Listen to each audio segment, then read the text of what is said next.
Okay, now let's go ahead and talk about potential causes of discrimination.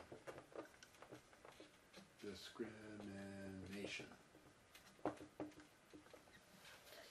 Okay, so I think when most people think about discrimination in the labor market, their main and first thing they think about is employer,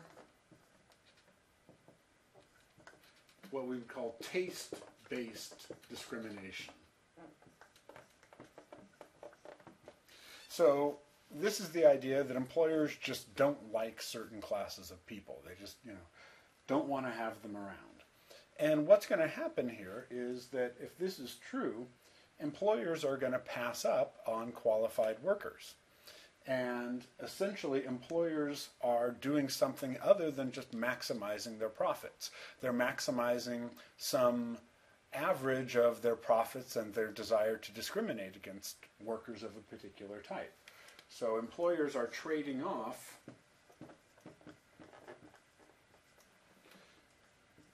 so they're not 100% profit maximizing.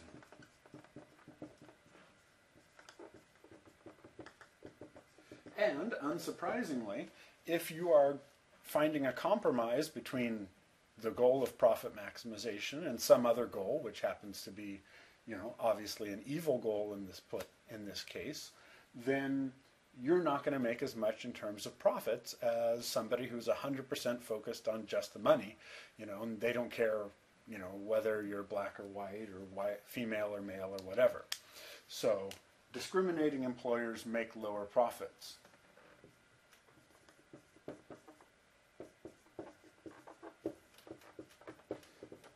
And if we're dealing with a highly competitive market, the discriminating employers will be competed out.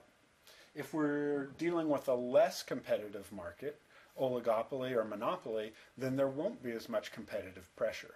So we would actually tend to see that it would be small firms that would be the least discriminatory and large firms that would have the most potential to sustain their discrimination. So that could be one type of taste-based discrimination out there. There could be the customers have taste-based discrimination.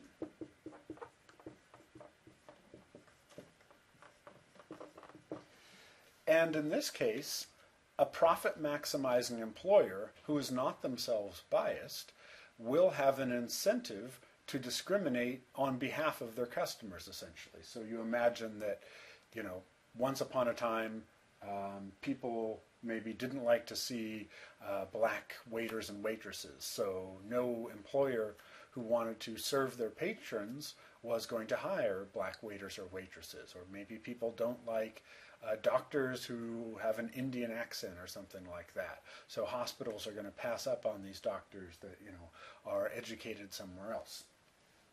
So in this case, employers will discriminate in pursuit of profits.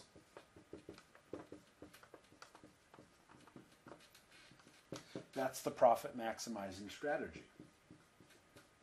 Now what's going to happen here is that the customers essentially are passing up on something. They're not just 100% worried about getting the best possible product at the best possible price. Just like the employer was compromising between profits and bias up here, these customers are compromising between the normal consumer experience and their desire to indulge their preferences, their biases. So customers will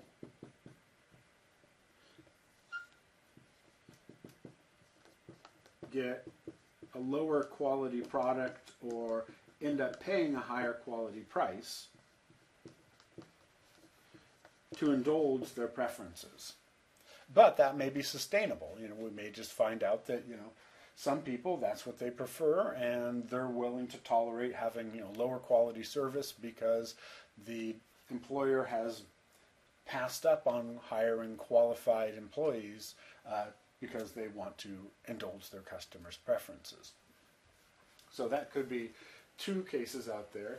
And then the sort of third case that we think is relatively common is worker or employee bias. So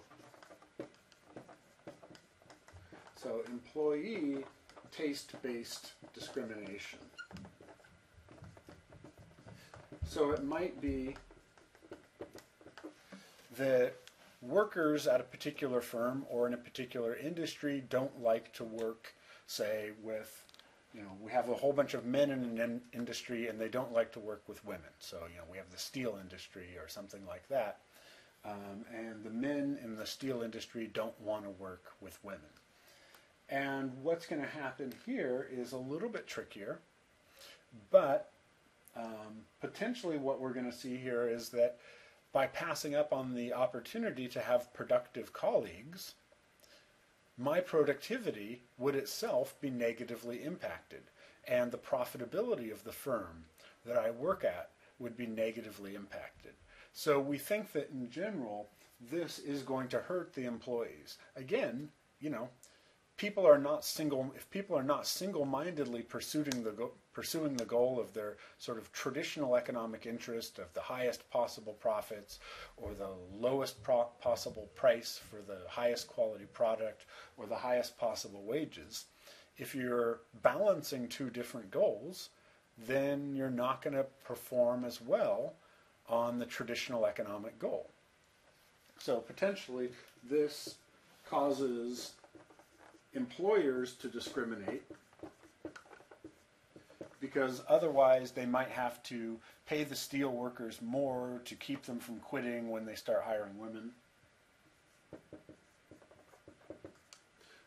So a profit-maximizing employer will want to take their employees' bias into account, and the employees will have somewhat lower wages.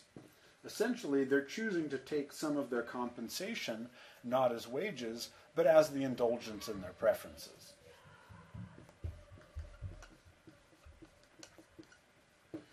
So, and sort of, I think this is sort of a general thread you see here, is that, capitalism is going to be the mirror of people's preferences. It's the mirror of the employer preferences, if that's what their preference is, or the customer preferences, or the worker preferences. It's going to sort of, incorporate all that information. If people are biased, then you're going to get a biased result out of this. If people are unbiased, you're going to get an unbiased result out of this. And now in our next segment, we're going to move on to what I think is actually probably the more common type of discrimination, what we call statistical discrimination.